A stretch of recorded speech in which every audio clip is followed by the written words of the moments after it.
So Janasena అధినేత పవన్ కళ్యాణ్ గారు అయితే వాళ్ళ పార్టీ ఇన్ఛార్జ్ అయిన తిరుపతి ఇన్ఛార్జ్ కిరణ్ రాయల మీద అయితే ఘాటుగా వ్యాఖ్యించారనమాట.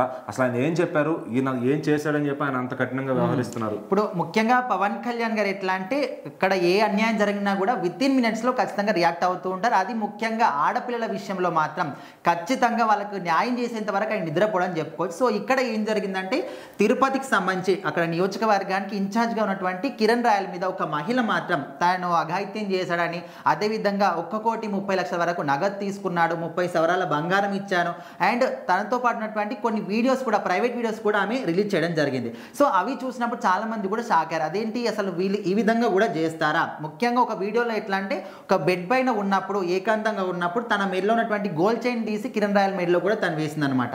సో ఇవన్నీ కూడా చూసిన తర్వాత ప్రతి ఒక్కరు కూడా దీనికి రియాక్ట్ అవుతూ ఉన్నారు. సో మరి పవన్ కళ్యాణ్ గారు ఎప్పుడు కూడా ఏ ఒక అన్యాయం జరిగితే ఖచ్చితంగా రియాక్ట్ అవుతారు. మరి వాళ్ళ పార్టీలో ఉన్న ఒక వ్యక్తి ఇంత విధంగా ఇంత నీచమైన పని చేస్తే ఏ విధంగా రియాక్ట్ అవుతారు అని చాలా మంది కూడా రియాక్ట్ అవుతున్నప్పుడు పవన్ కళ్యాణ్ గారు ఏం చేశారంటే ఇప్పుడు తనకి అంటే వాళ్ళ టీం అందరికి, వాళ్ళ పార్టీ కార్యకర్తలందరికీ కూడా కొన్ని కీలకమైన ఆదేశాలు జారీ చేశారు.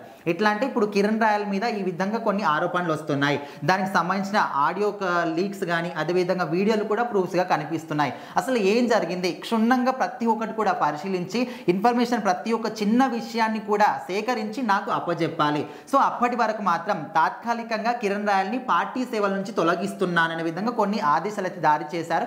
ఎందుకంటే మనం రీసెంట్గా జానీ మాస్టర్ కేసు అప్పుడు కూడా చూసుకోవచ్చు, ఆయన మీద కేసు వచ్చిన వితిన్ మినిట్స్లోనే ఇక పార్టీ కార్యకలాపాలకు జానీ మాస్టర్ దూరంగా ఉండాలని పవన్ కళ్యాణ్ గారు చెప్పడం జరిగింది. సో ఈ విషయాన్ని కూడా కొంతమంది వైసీపీ వాళ్ళు ఎవరైతే ప్రతిపక్షంలో ఉన్నారో వాళ్ళు ప్లస్ పాయింట్గా తీసుకుంటున్నారు.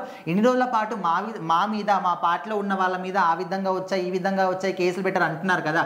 సో ఇప్పుడు మరి మీ పార్టీలో ఉన్న వ్యక్తులు కూడా ఈ విధంగా చేస్తున్నారు, వాళ్ళ మీద ఎలాంటి చర్యలు తీసుకుంటారని వాళ్ళు కూడా వెయిట్ చేస్తున్నారు. సో మొత్తానికైతే పవన్ కళ్యాణ్ గారు ఇక్కడ కిరణ్ రాయల్ విషయంలో, అక్కడ లక్ష్మీరెడ్డి విషయంలో ఇద్దరి మధ్య ఏం జరిగింది, ఎక్కడి నుంచి పరిచయం స్టార్ట్ అయింది, నిజంగానే డబ్బులు ఇచ్చారా లేదా, ఇదంతా కూడా క్షుణ్ణంగా పరిశీలించి ఒక నివేదిక ఇవ్వాలని చెప్పారు. సో మరి వాళ్ళు ఎప్పుడు ఇస్తారు ఖచ్చితంగా అందరూ కూడా వెయిట్ చేస్తున్నారు.